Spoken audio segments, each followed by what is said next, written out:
Hello and welcome to an episode of Potation Rotation Presents Rewind and Rewatch.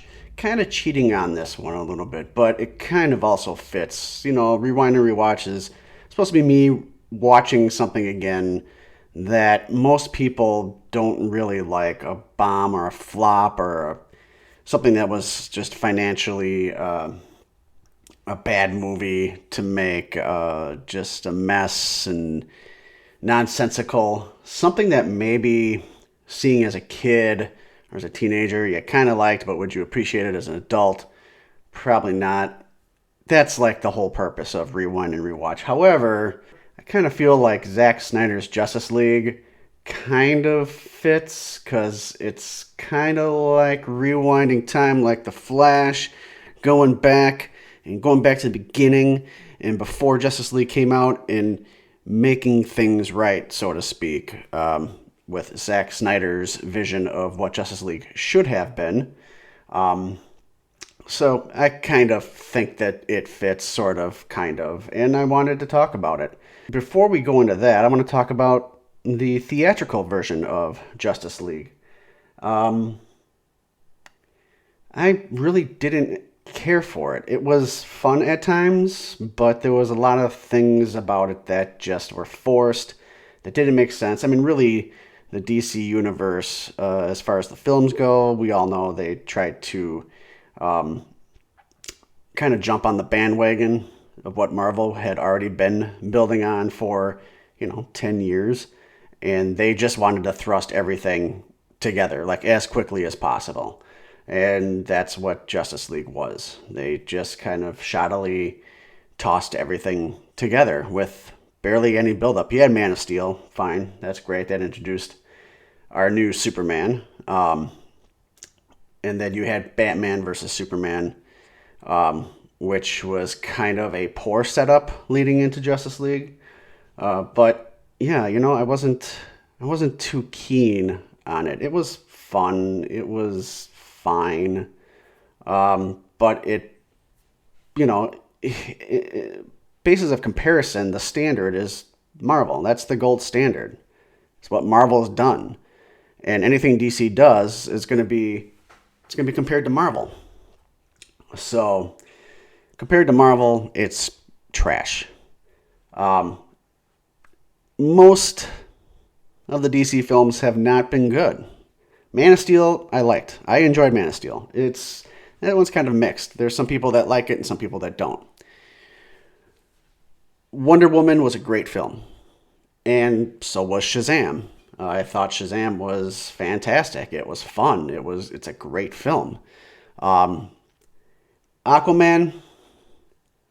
has its moments, and it's okay. If I were to rank my top three favorite DC films, it would have to be Wonder Woman, then Shazam, then Aquaman, then Man of Steel. It would be number four. It just kind of starts dropping off from there. But yeah, so Justice League was never anything that, like, I think I've watched it twice. I saw it in the theater, and then when I bought it for my DVD collection, I watched it again. I do that, so, like, here's the thing. So with, like, comic book movies or any movies that have sequels, for the most part, if I like the series as a whole, even if there's like bad movies in there, I'll still buy them to complete the collection. So even though like Justice League was just okay, like I bought Justice League, and even though I really didn't like Wonder Woman 1984 like at all, thought it was just a hot mess. I pre-ordered it because it's gonna go with Wonder Woman. It's gonna go with the whole slew of DC films. So that being said, I will still buy them, and I'll at least watch them once again when I buy them. I probably won't watch them again, like the movies in a series that I really don't like. So that's how I operate. I've seen Justice League twice, the theatrical version. So I was looking forward to Zack Snyder's Justice League, and I will say overall, did I think it was a better movie? Yes. Contextually, it was better. I will never say a movie that's 4 hours long is a good movie, though. Um, could this have been a situation where if it was released in the theater, it could have been like a part one, part two? Yeah, sure. Sitting down and watching all 4 hours in one pop? No. In fact, I split the movie right down the middle.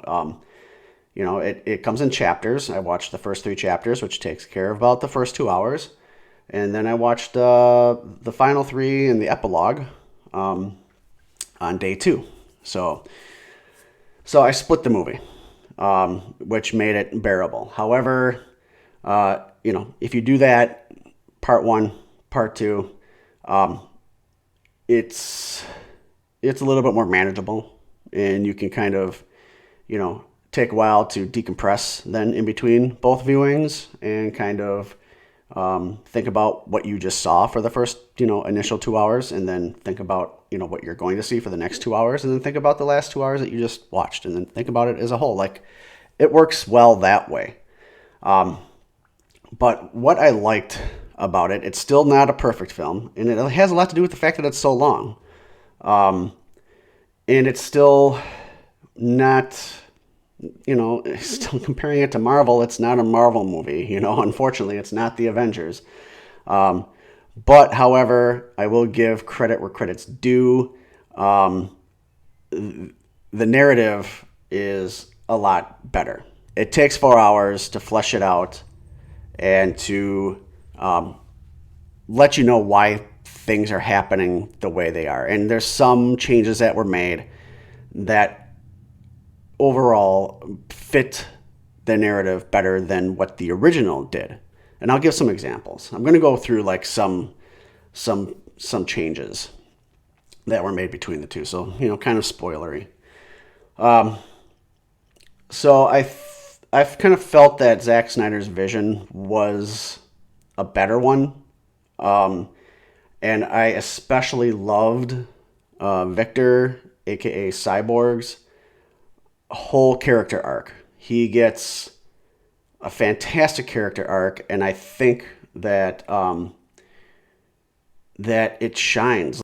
I kind of felt that Ray Fisher's performance was the best thing about Zack Snyder's Justice League.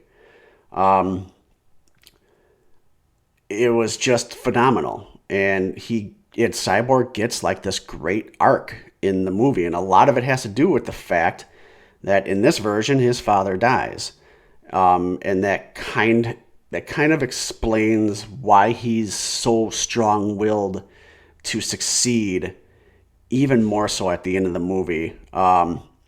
He wants to be a team with the rest of them more than he was before. Like, he was kind of always on the fence. Kind of like the same with Aquaman, probably much more so. But the fact that his father dies in this version just helps the arc so much more. It's very fleshed out. It's very good. His acting is really, really, really good.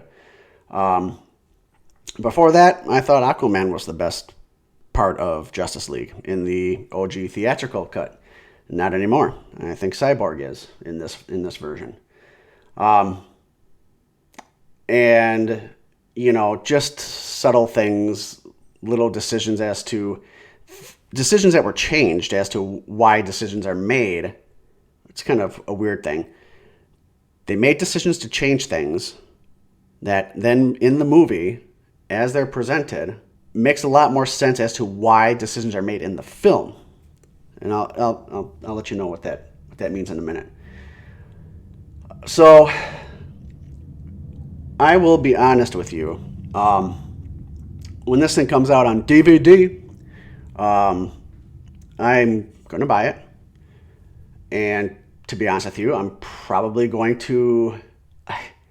It's definitely a film where once I have this one on my shelf, I'm definitely not going to watch the original again. I can't go back to the original after this one. Now, I'm by no means a fanboy. I'm not going to do the fanboy thing and be like, holy shit, like I'm not drooling and salivating over this version of the film. Like maybe I'm a little moist in the lips, but I'm not a DC fanboy. Like Superman, I like Superman, I like Batman, but I'm a Marvel guy. I'm not going to do the fanboy thing and be like, this is the greatest DC movie ever, and Zack Snyder, you're a god, I'm bowing down to you. No, it's not like that good, like at all. It is better, to me, it's better than the original. It's still not that good of a film. It shouldn't have to have been 4 hours. I mean, you could have probably made it maybe 3 hours. Four's pushing it. Um, However, what is in that 4 hours? When I split it up, I enjoyed it, and I am going to rewatch it, and I'll probably rewatch it again. Honestly, will I rewatch it as much as a Marvel film? No, but it's a good film, and I can't think of or even fathom going back to the original and watching the original again. It is just it's overall it's a better film, and the story is better. The violence jacked up. I mean, it's a rated R movie. You got the F bomb in there. I think like twice. Some shits are in there a handful of times. Um, there's no nudity or anything like that. No sexy anything. Um, but just the violence. But oh my god, like Wonder Woman, like in that like part where she's like in the beginning of the film where she's attacking all those bad guys, like she's like brutally violent. Like she's just like whipping them like against the walls and shit, and like she like takes one guy and totally just like violently slams him against the wall, and you see his head just like crush into the wall, and then his body, you know, hits the ground, and then there's like this pool of blood, coming out of his head, and I'm just like, Jesus Christ, like I thought Batman was pretty brutal in Batman versus Superman. Wonder Woman, my God. And that's like in the first, 15 minutes or something like that. So you're like in for, something when the violence has been amped up like that. So, yes, I did like Justice League. So will I ever, Zack Snyder's Justice League, will I ever rewind and rewatch the theatrical version? No. Now that this version exists, that's just not going to happen. So, I just wanted to go through, and I mean, I never, last year when this came up, I would have never even thought it was ever going to happen. I thought we'd never see Zack Snyder's version of Justice League, what he originally set out to do before he had to leave. His daughter died. And by the way, this film is also dedicated to his daughter. So, spoiler alerts. I just wanted to go through some of the changes. And some of these changes are, obvious, and some not so much, and some I probably am going to miss. But there are really clear technical differences with the movie, like how it's shot, the color, of course, the aspect ratio. Right off the bat, you're told before you start the movie that it's got a 4:3 aspect ratio. That is what Snyder wanted. And the colors are different too. Like it's like more like gray and black than it was kind of like a brownish, tannish skin color. It's just a way to make it darker. The biggest change is Superman's CGI lack of a mustache. Completely gone, completely fixed. He doesn't have like the whole monkey lip thing going on when they had to, CGI out his Henry Cavill's mustache. So that is just, I mean, that makes the whole movie better right then and there. But the opening scene is completely different. The opening scene picks up with Superman's death at the hands of Doomsday from the end of Batman versus Superman. And the mother boxes are actually activated by Superman's final scream, which gives you a reason why later on in the film they realize that that's actually what set in motion Steppenwolf's, appearance on Earth. So most of the introductions, are kind of close to the original. Aquaman's introduction's a little bit longer than in this version. Slightly different dialogue. And as I said before, Wonder Woman's scene in the museum, and those poor kids, like what they saw, like her do, like they've got to be like scarred for life because that's got to be worse than, at least if the bomb went off, they'd all be dead, but it didn't go off and they just saw her like nearly decapitate these guys. She's a little bit more violent in her first scene as well. And I mean, Steppenwolf. Let's talk about Steppenwolf. Steppenwolf is bigger, badder ass. Looks more like a super shredder type of version of Steppenwolf than he did in the first version. And there's a long sequence of fight between Steppenwolf and the Amazons that actually then also highlight a lot of their fighting style, but also sets up a lot of the reasons why Steppenwolf trash talks Wonder Woman later on in the film. And because there's like this history between the Amazons and these mother boxes, later on when Diana is explaining some things, I think it was to Bruce, that gives a whole reason as to why she's knowledgeable about Darkseid and the anti-life equation and the mother boxes. So again, it's like a change, adding some stuff in there. Later on, a character, when they speak, it makes sense what they're saying. Snyder also expanded the backstory with Aquaman. And Willem Dafoe appears as Volko in the... I might be saying that wrong, because, again, I'm not like a DC Volku. And he tries to get Arthur to take his place as the rightful king of Atlantis, blah, blah, blah. And, of course, in this version... let's talk about the bad guys here. In this version, we see Steppenwolf, but obviously Steppenwolf, we know now, is not like the lead villain in this version. And it's kind of like in Avengers. And Loki reported to the other, and the other reported to Thanos. That's kind of what's going on here. We've got Steppenwolf, and he keeps on talking to Desaad when he's talking about collecting these mother boxes. Steppenwolf has to redeem himself to Darkseid. So Steppenwolf is talking to Desaad, and Desaad is then talking to Darkseid.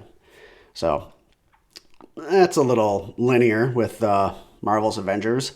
And Darkseid, he's the one who invaded Earth and fought against the Amazons, the Atlantans, the Greek gods, and the humans. In this version, it was not Steppenwolf like it was in the original. And that, the anti-life equation, is a formula that basically gives the bearer control over every sentient being, which is why Darkseid wants it. And that's what's basically really important about the film. Now, the one introduction that was completely different in this film from the first, I mean, like whole brand new like filming, is Barry Allen's The Flash. Completely different. The scene where he visits his dad in the jail, it's still in there. However, it's not when we first see him. We first see him, I think he goes to Central Park, which is actually an actual like dog walker, dog kennel type place. Maybe they do dog training as well. And he walks in and he's trying to get a job working there. And some shit hits the fan. And this gal that he kind of bumps into gets into a car. She's about to get hit by a truck, I think it was, or a bus. And that's Iris West. And he saves her. And before anybody can figure out what just happened, he's all of a sudden back in Central Park, and he's playing with the puppies in the puppy pen as if like he never even left the building. It's actually kind of funny. And like I said earlier, Victor Stone, Cyborg, his backstory is way fleshed out. It's more rounded. It has a beginning and an end, and it actually starts with him playing football for Gotham City University against the Wisconsin Badgers, which was great. It was kind of fun to see for somebody that's here in Wisconsin. GCU versus Wisconsin, and GCU won, by the way. But his whole arc is just fleshed out brilliantly. I mean, it's the star of the show. I mean, he's the reason to see this movie. And we learn through paying more attention to Cyborg that he can control and infiltrate all kinds of technology. He can manipulate banks. I mean, he was manipulating an ATM machine. Like, pretty much, if it has circuitry, he can manipulate it. And also, like, his body is more like an Iron Man suit in this version as well. Like, he has like this helmet that comes down and over him, and that's something that I noticed. I don't know if that was in the first one, but something I definitely noticed here, especially like if he's flying and he lands, you see the like helmet like go back. So there's that as well. Bruce's first scene with the Flash and Diana's first scene with Cyborg are both still in the movie, but they're each slightly different. Background, some dialogue. Amber fucking Heard. I mean, when this was announced, people were still calling for her head. And her head was not yet rolleth when these reshoots started to happen. So Amber Heard is still in the movie.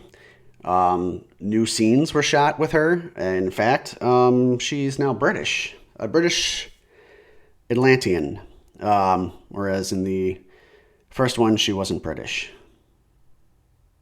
So there's that. But I've heard now since she's been fired, I think. Let's talk about Superman. Lots of things with Superman. In the first one, basically, Bruce and Diana were kind of like, yeah, we can't lead this group. We suck. Well, we don't know what the fuck we're doing. I mean, we make plans and we fail. Like, we need a leader. We need somebody who, can do this for us. So let's bring back Superman to lead the Justice League. And it's like, that's an okay reason, but it's a little bit more fleshed out, and it's a team decision in this version. Everybody, decides that they're going to bring back Superman. And they don't decide to bring him back to lead the team. They decide to bring him back because they need to defeat Steppenwolf, and they can't do it by themselves. And of course, Aquaman, in the first one, it was like Bruce and Diana agreed on it, and Aquaman was right away like, no, don't do it. That's how that one went. But in this version, as a team, they all do decide initially to do it. And then as things progress in resurrecting Clark, Kal-El, Aquaman then he starts to have reservations. So yes. So instead of bringing him back to be the leader of the team, they want to bring him back because they need help defeating Steppenwolf. Now, there's also a scene, because I'm thinking of Lois here. There's also a scene, because we're going to get Lois, of course, plays a part in Superman's resurrection. But there's a scene where Lois is meeting with Martha for coffee. I don't know if this is like something new that was shot, or maybe something that was like left on the cutting room floor. I'm not sure about this particular scene. Definitely was not in the original cut, theatrical version. They're meeting for coffee, and basically Martha is telling Lois, she's trying to give Lois, like, get the fuck out of the house, take a deep breath, and get back on with your life, Like, stop moping around. Like, we all miss Clark. We all love Clark, and we, wish he was still around, but time to get back in the saddle. Well, as it turns out, Martha was actually Martian Manhunter in disguise, because Lois plays an important part in what happens with Clark and Superman. And as it's kind of said in the original cut and this cut later. Everybody thinks that, yes, it was her that kind of snapped Clark back to reality, and Superman then, stopped attacking people, and he decided, okay, well, I'm here, I'm going to help. But there's something darker. There's some other tie between Lois and Clark, and that's something that Bruce / Batman says later. But anyway, so when the mother box turns on to activate in the pool that Clark Kal-El, Superman's body, is in to revive Superman, Victor's connected to it and has a vision in which Wonder Woman is burning on a funeral pyre because she's dead, and Aquaman is also impaled, and so he's dead. And that vision pretty much like ends there. But there's spoilers online of what like Zack Snyder wanted to do for like the second and third Justice Leagues that we're probably never going to get. Unfortunately, it sucks because I would really love to see what would happen with the Justice Leagues based upon the Snyder cut. It's just a goddamn shame, honestly. But it shows Superman. Also, this vision has Superman cradling somebody in his arms, and they're like a rotted corpse or like skeletal almost. Don't know who it is. Could be Lois. Could be his mom. Who knows? Could be Jimmy Olsen. I don't fucking know. And then also there's a shot of him holding Batman's cowl with his eyes glowing red. So I don't know, man. This dystopian like future thing comes up later too, like towards the end. Going back to Superman, we're trying to stick with Superman really here. So he uses heat vision when he's resurrected. He uses heat vision against Batman. When he sees him again, which is a little bit more intense than what he did in the theatrical version. So like, he's attacking everybody, and he ends up right before Lois shows up. He's attacking Bruce. Bruce is pinned against a police car, and he's trying to burn his hand off first, and he's able to like rip his glove off, and then he attacks him again with the heat vision, and he's kind of now at this point powerless until Lois shows up, and yeah, so. And there's also a reason why Lois, there's a better reason why Lois is there to begin with. So, which you'll learn in the movie as well if you watch it. I already said Cyborg's father dies in this version, sacrificial lamb type of a situation. And because I'm trying to go in order here. So, I'm kind of like thinking about things in order of the film, but I'm trying to stick with Superman. Superman and Clark, when Clark and Lois are at the Kent farm, and like Lois is trying to bring sanity back to Clark, there's different dialogue in it, and there's also kind of like a different ending to it as well when Martha shows up on the farm. So, and then when they were the team now as a team, so I mean Superman's still not like there. I mean he still shows up during the big fight like he does in the original. But when the team's like planning, like there's two sequences where they're planning the attack against Steppenwolf. Did they need to? Now that I think about it, well, I mean, it's more fleshed out. And the reasons for going into the attack actually make more sense. But they're doing that without Superman, all the while Superman is on his ship. Is that also his Fortress of Solitude technically too? I mean, he can speak to his father in it, and he's got his suits in there. So, I mean, it's like his Fortress of Solitude, but it's also like a spaceship. So, there's that. But, anyway, he actually is talking to both his fathers in this version. He's speaking to Pa Kent, and he's speaking to Jor-El. And they kind of both give him the motivation to go ahead and grab that black Superman suit. Holy shit. That is something when this movie was being made originally, and there was these signs or clues or maybe even pictures of a black Superman suit existing, and then it never happened.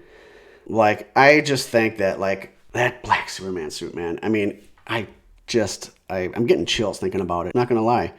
And you know what? I think Henry Cavill is a brilliant Superman. I think he's a great Superman. I didn't think so with Man of Steel. Like I'm like, okay, yeah, he's good. He'll do. But like he just really brings it around in this movie. Of course, he was involved in reshoots as well, and he just really brings it home. And he just looks great in that black Superman suit. And to be honest with you, it ends with him still in that black Superman suit. And could he be wearing it for a while? Yeah, he could. And I know he's like signed on some deal where he can still appear as Superman in, I don't know, some way, shape, or form, films, maybe television. I have no idea how that's going to roll, but could we see him still in the black Superman suit? Possibly, yes. So that pretty much ends with the whole Superman thing for the most part. But like, I was talking about blood. There's a lot more blood. Oh, there's a Russian family that we see throughout the theatrical version, who was eventually saved by the Flash. That's like not even like in the movie, like at all. Superman. Superman showing up at the end. Like you're probably like, okay, so he's like, he's got something to do, and then like we lose sight of him, and then there's the big fight scene, and then all of a sudden he just kind of shows up. Like, did he like just fly around the world and until he could like hear with his super hearing where they were and like pinpoint it and then go there? No, well, no, he actually in this version he actually shows up and has like a bit moment with Alfred, and that's basically how Superman knows where to go because he speaks with Alfred. But it's very small, but it's very cool, them two meeting for the first time. I can't get off of Superman now. Superman's entrance into the fight. Let's just stick with that then. So his entrance into the fight is way better in this version, where like he just kind of shows up and he's like, well, I believe in truth and justice or something like that. I can't remember how it went. It was very like cookie cutter, very like childish. When he shows up in this one, he like gets right in between Steppenwolf and Cyborg because Steppenwolf's about to like slash Cyborg in half with that big axe that he has or whatever. And Superman just like comes down and he goes, not impressed. And then he like freezes the axe and shatters it. Like, I was like, Jesus fucking Christ. This is like dark Batman, that brutal Batman that we saw from, this is like that black Superman suit, man. Just made Superman that much more of a badass. And then the Flash has to end up turning back time because Darkseid's about to appear on Earth, and the Earth is kind of like starting to crumble. And in fact, Cyborg and Superman, I think they both kind of died because there was like, as the universes start to collide and Earth starts getting ripped apart, I think Cyborg and Superman, because they were right there with the mother boxes, they couldn't stop Darkseid from coming. So Barry has to run real fast to turn back time to get these boxes like separated or whatever. Cyborg ran out of time. And plus, Barry was actually attacked as well. So like that's why this shit's happening. Superman and Cyborg, I think, were dead because as Barry starts turning back time and he gets closer to the reactor where they're all inside of, you see like Superman and Cyborg starting to like, I suppose the opposite of decompose, uncompose, recompose. And like their flesh and everything starts like their body parts start like coming back together and their flesh starts like recomposing or whatever. So that's like brand new and different and kind of gruesome. Steppenwolf's death's completely different. He gets impaled by Aquaman, and then then Wonder Woman decapitates him with her sword. Fantastic. But then we also see Darkseid and Desaad discussing how they'll attack Earth in the future because they're kind of like stuck in their world now. There's no way the boxes were destroyed. So there's no way right now that they can easily get over there because Steppenwolf failed. And Darkseid says something like, oh, they'll do it like the old-fashioned way or something like that. Whatever that's supposed to mean. We'll probably never know. I don't know. Lois Lane is pregnant, maybe. She's got a pregnancy test in her nightstand. The final voiceover monologue was originally done by Lois, but now it's done by Silas, which is Silas Stone, Victor's father. We see Victor playing a tape, which is part of the epilogue. And as the tape plays, it's Silas, his voice.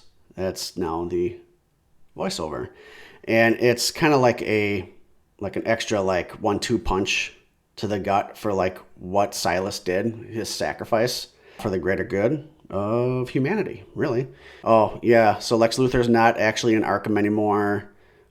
He's on the boat. Deathstroke shows up and Lex is like, oh, Deathstroke, let me tell you something. Batman is Bruce Wayne, and like, so now they're going to form a partnership. The Superman Flash race scene is out, which was kind of fun, but I mean, this movie was already, long enough. So that's like pretty much the end. Now, what was added then was another like future, like nightmare type sequence. These things that like Bruce sees, kind of tied in with like what Victor saw. Like kind of leads to this dystopian future. And actually, like, it seems like the Justice League now comprises of, in this sequence, Batman and Mara and Deathstroke and Cyborg and the Flash and the Joker. And so we've got, Mara's still got her accent. So it wasn't like a one-off thing where she just had it like in an earlier scene. No, she still is British somehow. And Deathstroke has a mohawk, so it's deep down in the future. And like Barry Allen's got like a mustache and beard going, and Cyborg is all decked out with like extra like weaponry that he didn't have before. I don't know if it's Batman's suit, but he looks a little bit more fat. And we get Jared Leto's Joker. And we kind of learn some things in this whole sequence. We learn that Mara is basically pissed that Aquaman's dead. So Aquaman's dead. And they got to get revenge. Everybody's getting revenge here. But she's part of the team because Aquaman's dead. So that's why she's there, to get revenge. She doesn't think Bruce Wayne ever lost anybody, which she must be really dumb if she doesn't know that Bruce Wayne loses people. I mean, starting with his parents. And at this point, probably Alfred's probably dead. And who knows how many Robins he's been through. But they don't name the Robin by actual name. Though the Joker basically more or less confirms that he did kill Robin. Which version of the Robin? I'm not sure. It's probably Todd. I mean, I don't know that he's ever, in my memory, ever killed Dick, because Dick went on to be Nightwing. I think he went on, in some other cases, to be Robin again, in some other cases to be Batman. I don't think Joker, I'm probably wrong, because I haven't read every single Batman comic book or anything. Like I said, I'm not like a DC fanboy, but I'm thinking it's gotta be Todd. And then like, then all of a sudden they're like, oh no, he found us. And then Superman shows up, and I think he's wearing his regular like outfit, like the blue and the red, but he's like evil. He's got like red eyes. Like they're like, oh shit, he found us. And then all of a sudden here comes Superman with his glowing red eyes, and it seems like they're gonna fight. But I don't know. Like all these visions then like tie together, like with everything in the movie that we've seen before, and all the visions make more sense. But I'm not sure what happened with Joker's tattoos. If this takes place in the future, where are all his tattoos? I guess he could have gotten them removed. I don't know. No, it's not the end. We get like a whole new scene where Batman, or Bruce, wakes up from this like nightmare, and he hears this noise of, I guess, something flying through the sky or something, and he goes to check it out, and Martian Manhunter shows up. And the Martian Manhunter is basically like, I want to join the Justice League, and Batman's like, okay, welcome, but who are you? And he's just like, don't worry about it. Somebody that has a vested interest in helping you out, because Darkseid's going to come back, because the anti-life equation still exists, and we need to, figure that out before Darkseid, returns for it. So we see Martian Manhunter flying off towards the screen. And then as the camera pans out, I don't know if it's just me, like I rewound it like a couple more times. It almost seems like as the camera pans out, because Bruce is at like this lake house, and on this angle, it almost looks like the lake and the trees and the banks kind of form like a bat symbol real quick, but I could be wrong. Could have just been how I saw it. But anyway, so like really like that nightmare and the Martian Manhunter thing like could have been like a mid-credit or post-credit scene, but there isn't one. What feels like mid-credit and post-credit scenes are kind of already crammed into the end of this movie before the credits actually roll. So there's nothing to look for. So those were the differences. Things that were, some things that were changed, some things that were added, some things that were removed that I saw. But this has gone on long enough. I thought it was a good movie. Again, better than the first one, the original, the theatrical. This makes me want more Zack Snyder Justice League, to be honest with you. I felt more invested in these versions of the characters out of this film than I did the original. And I don't know that we're going to get it. I don't know we're going to get them. And that is terrible to think about because I kind of want them now, But so, do I recommend rewatching the Justice League? But this version of it, yeah, invest the time, split it in half if you have to. I think it's worth it. If you have HBO Max, what do you got to lose? You're already paying for it. If you don't have HBO Max, I'm sure they've got like a promo where you can get it for like a trial period for free. Watch it for free that way. Otherwise, when it hits DVD, rent it. Is that still a thing? Renting movies? I'm going to go out and buy it. Hopefully it will hit the DVDs, the 4K Ultra Blu-rays. I'm all over that. So that's going to do it for this episode of Rewind and Rewatch. And we'll see you next month for an all-new episode. Bye.